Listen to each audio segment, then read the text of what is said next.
Welcome to part 22 of this series, trying to locate the sons of Noah and where they really went to. In this video we're going to be looking at Togarmah, son of Gomer. But I want to try to do some reflecting and consolidating in this video, and we're going to use Togarmah to do that. But let's first look at this prophecy from Ezekiel, this very powerful prophecy, Ezekiel 38. And we've already used it when we were speaking about Tubal and Meshach in this part 20, was Tubal and Meshach in Spain. Because it also goes on to say, Gomer and all his bands, the house of Togarmah of the north quarters, and all his bands, and many people with thee. So Togarmah is associated in this verse with the north, potentially with the northern regions. And I also want to show you that we do have this kingdom on the record called Togarmah, so very close to Togarmah. So this could be Togarmah on the historical record, and let's also see here it's connected with Tubal, which is interesting. But I want to come back to this when we do our reflecting and consolidating. Now if we go to the book of Jasher, now this book of Jasher is considered a pseudographical work, but in the Bible we do have a verse where it says, was it not written in the book of Jasher? I think it's in the book of Joshua. So there was a book of Jasher, but we don't know if this is it. I don't know, maybe we haven't found the real book of Jasher, but whatever the case, this work is still very interesting and we can still use it for our study. And it gives us these 10 kingdoms or nations that come out from Togarmah. And if we look at the Jewish traditions regarding this, we can see that we have these ideas of who they could be. And we have Turks, Avars, other Turkic nations, Khazars, Bulgars. Let me show you a map of some of these kingdoms. So we see here they've got the Bulgars, Khazars, Avars, Armenia connected with Togarmah and Georgia and Turkey. So, potentially Togarmah influencing this region quite a lot. But I just want to show you that this is quite small for the Khazars. It actually became quite a large kingdom or empire for Khazaria and the Khazars. And I also want to show you this map of the distribution of the Turkic languages, and we can see how it spread very far to the north, towards Siberia, Russia region. And then we think about that verse in the Bible where it's, it speaks about Togarmah in the northern regions, So we can kind of see that with this language spread, going very far to the north.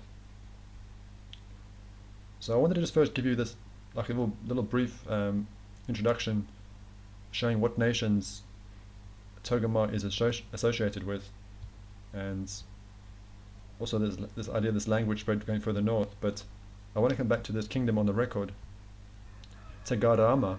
And when we search for this, and we also search this Hittite spelling, Togarmah, it comes up with some interesting options.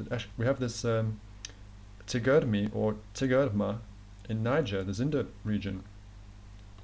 And there's another very interesting option that I saw, which is Togarmeye in the Cameroon.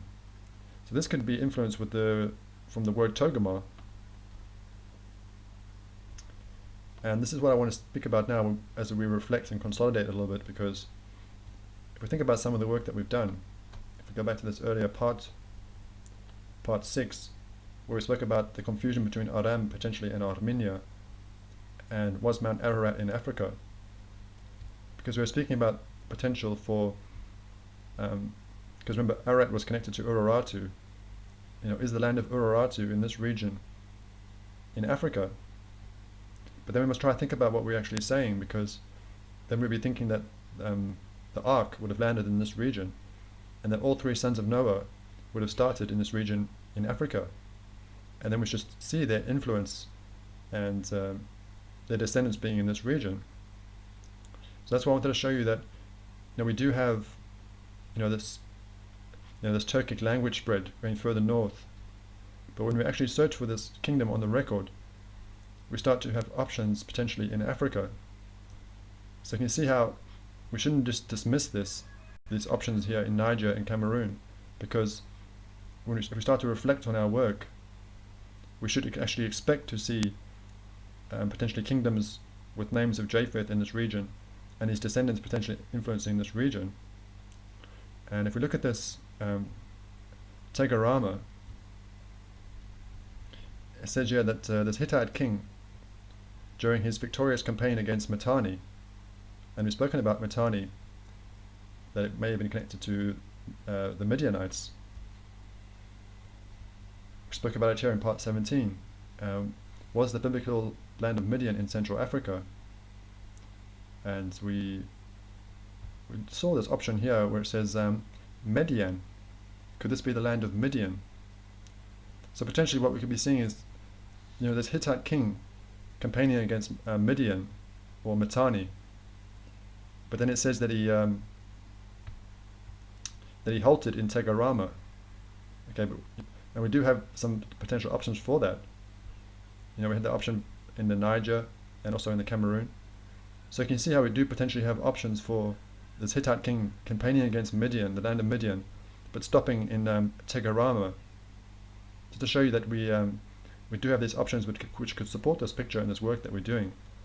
But the main thing that I want to be thinking about is to reflect on this work, and then as we're going forward to think about this, that if the ark came to rest somewhere in this region, that all three sons of Noah would have started in this region, and their descendants would have spread from here. And then if we do start to see kingdoms of Japheth, or names that are influenced by Japheth in this region, that we shouldn't just dismiss them.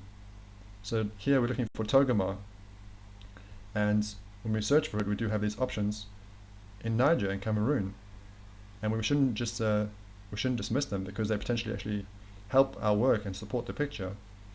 And like I've said quite a few times, that if what we're saying is true, then we should find evidence for it. There must be evidence for it.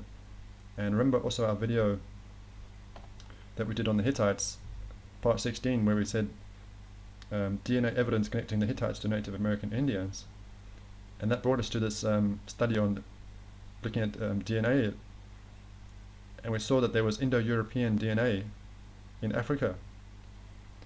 And you see this very strong concentration here in between Niger, Cameroon, and also close to Chad. So you see potentially that this could be the evidence to support all these things and these claims that we're making, because if what we're saying is true, that this is the land of Urartu, and that the ark landed somewhere in this region, then all three sons would have started here, and their descendants may have started here. And then this could be the evidence to support it, that we have potentially this DNA which could be coming from Japheth in quite large concentrations here, showing that the descendants of Japheth may have been in this region and then started spreading out, potentially with these languages showing this Turkic expansion. But where did they start? And the work that we're doing is bringing us into this region here. And I've said it quite a few times now in these videos that it seems like this region here could have been very important in the ancient world. So I hope you enjoyed this video, and I think I kind of felt that we need to just consolidate and think about what we're actually saying. And then as we go forward, if we start to see more kingdoms of Japheth or names of Japheth in this region of Africa, that we mustn't dismiss them and think that it just can't be, because we can see potentially Togarmah was in Africa, influencing potentially Niger and Cameroon, and it's on the historical record. But I think what I want to do is do another video on Togarmah, because I don't want to follow this migration this way. I want to try to see how can Togarmah help with this picture that we're working on. Thinking about in the last few videos how we were speaking about Spain, the importance of Spain in the ancient world. I want to kind of see how Togarmah can help with this picture. So one more video for Togarmah before we go into the other sons of Gomer. So thank you for watching this video, and we'll see you in the next one.